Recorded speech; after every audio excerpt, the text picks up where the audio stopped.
તો ધનુ રાશિના લોકો માટે ખુશ ખબર છે મિત્રો।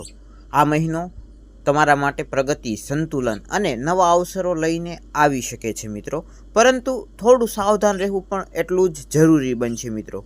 તો નમસ્કાર મિત્રો, જય સિયારામ, હું યશ નિમ્બાર્ક આપ સૌનું સ્વાગત કરું છું આપણા આજના વિડીયોમાં। મિત્રો, આપણા આજના વિડીયોમાં આપણે જોવા જઈ રહ્યા છીએ ધનુ રાશિનું આવનારા માર્ચ 2026નું માસિક રાશિફળ।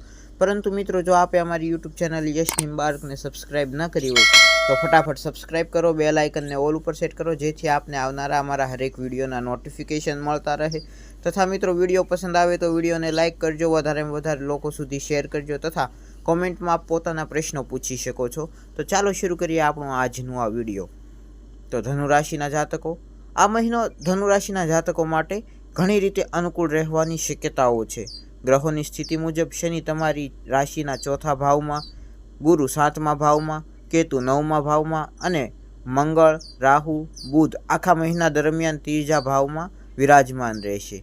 મહિનાની શરૂઆતમાં શુક્ર અને સૂર્ય પણ ત્રીજા ભાવમાં રહેશે, જે તમારા પ્રયાસો અને નિર્ણયો ઉપર ખાસ પ્રભાવ પાડશે મિત્રો। સૌપ્રથમ જો કારકિર્દીની વાત કરીએ તો કારકિર્દીની દ્રષ્ટિએ આ મહિનો સારો રહેવાની સંભાવનાઓ છે મિત્રો।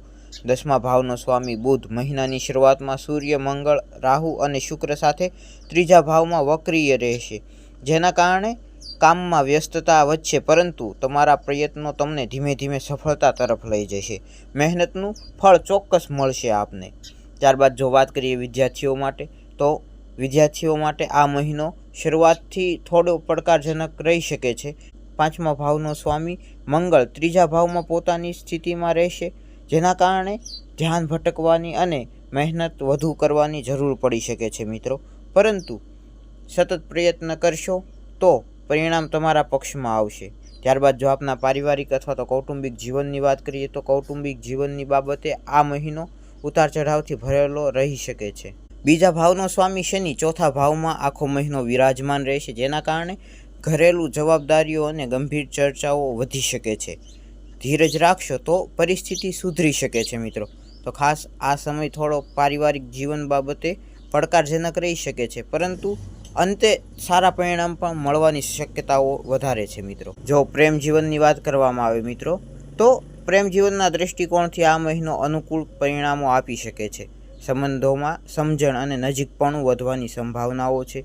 જો કે ક્યારેક નાના નાના મતભેદ થઈ શકે છે, તેથી શાંતિપૂર્ણ વલણ રાખવું એ જરૂરી રહેશે મિત્રો। આ સમય દરમિયાન આપને થોડું મગજને શાંત રાખીને આપના પ્રિયતમની સાથે વર્તન કરવાનું રહેશે, જેથી આપના સંબંધો સારામાં સારા મજબૂતાઈથી રહેશે। તેમજ ગ્રહોની સ્થિતિ આપની સંબંધોની અંદર સમજણ અને નજીકપણું પણ વધારશે। ત્યારબાદ જો વાત કરીએ આપની આર્થિક પરિસ્થિતિની, તો નાણાકીય દ્રષ્ટિકોણથી આ મહિનો સંતુલન આપવાવાળો સાબિત થશે, અથવા તો સંતુલન લાવનારો સાબિત થશે। આવક અને ખર્ચ બંને સમતોલતા રહેશે, આ બંનેની અંદર સંતુલન આવશે, અને યોગ્ય આયોજન કરશો તો આર્થિક સ્થિતિ સ્થિર બનશે અને આપને આર્થિક બાબતોમાં સારામાં સારા પરિણામ મળવાની શક્યતાઓ છે મિત્રો। ત્યારબાદ જો આપના સ્વાસ્થ્યની વાત કરવામાં આવે તો આ સમય દરમિયાન આપનું આરોગ્ય આ મહિને સારું રહેવાની શક્યતાઓ છે મિત્રો। ફક્ત બેદરકારી નહીં રાખવી અને કોઈ પણ પ્રકારની ભૂલ ન કરવી જે બીમારી તરફ દોરી શકે। નિયમિત જીવનશૈલી, આરામ અને યોગ્ય ખોરાક તમારા માટે ખૂબ જ લાભદાયક સાબિત થશે।